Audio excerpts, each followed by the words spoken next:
গণতন্ত্রের সুবাতাস বইলে দেশটা সামনের দিকে এগোচ্ছিল, হঠাৎ করে সেখানে আবার বিরতির পরে আবার বেগম খালেদা জিয়ার নেতৃত্বে যখন আবার দেশের ভালো চলছিল, আবার মাঝখানে এই স্বৈরাচার আবার ফিরে আসলো।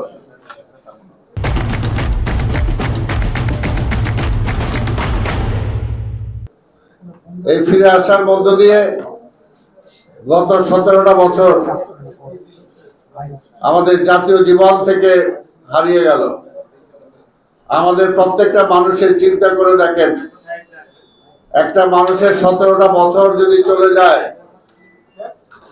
তার আর কয় বছর বাকি থাকে? আজকে আবার সেই স্বৈরাচার ফিরে আসবে কিনা, তাদের নির্বাচনে সুযোগ দেওয়া হবে কিনা, আজকে এটা নিয়ে আবার অনেকে মায়া কান্না করতেছে যে জল্লাদ জবাই করলো লোকজনদেরকে।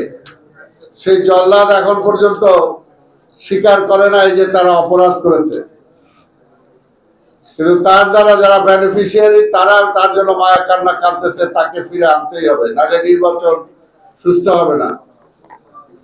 আর তার পাশাপাশি দুই একটা দল বিভিন্ন তাল বাহানা নিয়ে নির্বাচনকে পিছানো, এমনকি দেশটাকে পিছিয়ে দেওয়ার ষড়যন্ত্র করছে। আরে ভাই, এত পিআর টিআর জিআর এগুলো আন্দোলনের সময় কোথায় ছিল? আন্দোলন আমরা যখন করলাম তখন একটাই দফা ছিল যে কেয়ারটেকার সরকার অধীনে নির্বাচন চাই, এর বাইরে কোনো দফা ছিল না। যখন শেখ হাসিনা সেটা মানলো না, তখন এক দফার আন্দোলন, শেখ হাসিনা তুই কবে যাবি। তখনও টিআর পিআর জিআর ছিল না। যখন এই যে সংস্কার কমিশন গঠন হলো, তখনও পিআর জিআর ছিল না, তাদের সেই আলোচ্য বিষয়ের মধ্যেও ছিল না। আর এখন যখন একটা নির্বাচন হবে, যে নির্বাচন আরো 1 বছর আগে হইতে পারত, 6 মাস 9 মাস আগে হইতে পারত, 6 মাস 9 মাস আগে না হওয়ার কারণে দেশ অনেকটা পিছিয়ে গেছে। এবং স্বৈরাচার আস্তে আস্তে আবার ফনা তুলতেছে। তাদের কাছে হাজার হাজার কোটি টাকা আছে, তারা সমাজের বিভিন্ন জায়গায় বসে আছে। আজকে তারা আবার যখন শক্তিশালী হচ্ছে, তখন আমাদের মধ্যে দুই একটা দল তাদের সেই শক্তিকে আবার মনে হয় যে বেগবান করার দায়িত্ব নিয়েছে। আমরা যেমনি দেখেছি, যারা আজকে পিআর জিআর এর কথা বলছে, তাদের কাদের উপর ভর করে কিন্তু 86-96 এই আওয়ামী স্বৈরাচার আবার বাংলাদেশের রাজনীতিতে ফিরে এসেছে। এখনো কি আবার তারা সে ঐতিহাসিক দায়িত্ব নিয়েছে কিনা, এটা হলো প্রশ্ন। তাই ভাইরা আমার, আজকে শুধু একটাই কথা, আমরা যদি দেশপ্রেমিক হই, দেশটাকে ভালোবাসি, দেশের মানুষকে ভালোবাসি, গণতন্ত্রে বিশ্বাস করি, তাহলে মানুষের ভোটের অধিকারটা যত তাড়াতাড়ি পারি ফিরিয়ে দেয়।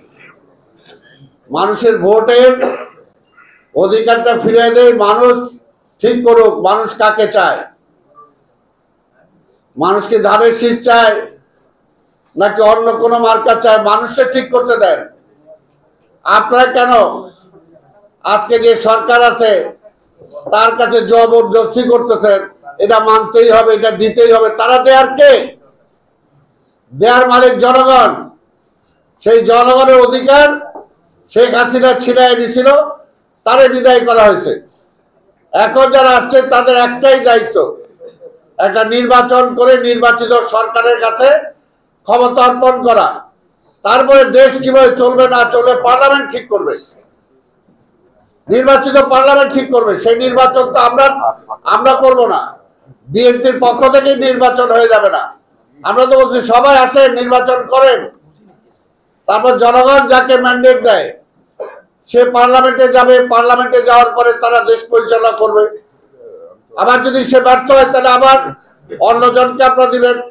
আর যদি আপনারা সফল হন, আপনার দায়িত্ব নিয়ে নেন, অসুবিধাটা কি? কিন্তু জনগণের ম্যান্ডেট দিতে শেখ হাসিনাও ভয় পাইছে, এরাও জনগণের ম্যান্ডেট দিতে ভয় পায়। তাহলে তারা জনগণের বন্ধু হলো কিভাবে? আমরা তো একটা বারও বলি নাই, সেই শেখ হাসিনার আমল থেকে শুরু করেছি, এখনো তো বলি নাই যে আমাদেরকে ক্ষমতায় দিয়ে দেন। আমরা বলছি জনগণের ক্ষমতা জনগণের কাছে ফিরাই দেন। এটা ফিরাই দিতে তারা ভয় পায়। আর কখন ভয় পায়? যখন আজকে পাহাড়ে আপনারা দেখেছেন সেখানে অশান্তি সৃষ্টি করার চেষ্টা করা হচ্ছে। কারা করতেছে? আজকে হোম মিনিস্টার যেটা বা উপদেষ্টা, তিনি নিজে বলেছেন পার্শ্ববর্তী দেশ বলে বলার কিছু নাই, সরাসরি বলতে হবে ভারত, ইন্ডিয়া, সরাসরি বলতে হবে। এখানে লুকোচুরের কিছু নাই যে ভারত আজকে আমাদের দেশে বিশৃঙ্খলা সৃষ্টি করার চেষ্টা করতেছে। তার সাথে কে? উনি বলছে পরাজিত ফ্যাসিবাদকে আওয়ামী লীগ, তার দোসর। কাজে এটা চিহ্নিত পরিষ্কার। আজকে তাদের জন্য যারা মায়া কানা কায়দা আজকে নির্বাচন পিছাইতে চান, তারা দেশকে ভালোবাসে না। তারা এই দেশটাকে আবার ভারতের আধিপত্যবাদের হাতে ফিরিয়ে দিতে চায়। তাই আজকে জনগণকে ঐক্যবদ্ধ হইতে হবে। জনগণের ঐক্য ছাড়া বিকল্প নাই। আজকে এই কয়েকজন ওই যে সংস্কার কমিশনে যারা যায় বসছে, এদের ঐক্য দিয়ে দেশ কিছু হবে না। জনগণের ঐক্য দরকার। এবং জনগণ ঐক্য নিয়ে একটা কথা বলতে হবে যে জায়গায় যাই, যে ভাই আমার রাইটটা, আমার অধিকার আমার ফিরিয়ে দেন। এই দেশের মালিক আমি। শেখ হাসিনা আমার মালিকানা ভারতে জিম্মি রাখছিল, ওইটা তাড়াতাড়ি ফেরত দেন। ইউনূস সাহেব, পরিষ্কার কথা, এত মাজা ভাঙা দিয়ে চলবে না। কঠিন ভাবে আজকের ইন্টারিয়াম গভর্নমেন্টকে দায়িত্ব পালন করতে হবে। কোনটা নিবেন? আজকে যে দলই বললো ওই দলের পক্ষে আপনি কথা বলবেন, সেটা হবে না। তাহলে তো আমরা বলতে পারি বাংলাদেশে প্রতিষ্ঠিত বারবার জনগণের নিরপেক্ষ নির্বাচনে যে দলটি ক্ষমতায় গিয়েছিল সেটা হলো বিএনপি। কাজে আমরা তো বলতে পারি জনগণের ম্যান্ডেট আমাদের প্রতি আছে, কিন্তু আমরা তো সেটা বলি নাই।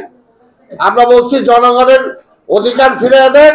জনগণ আবার কাকে চায় জনগণ ডিসাইড করবে। পরিষ্কার কথা। কাজে এইখানে তালবাহানা করার কোনো সুযোগ নাই।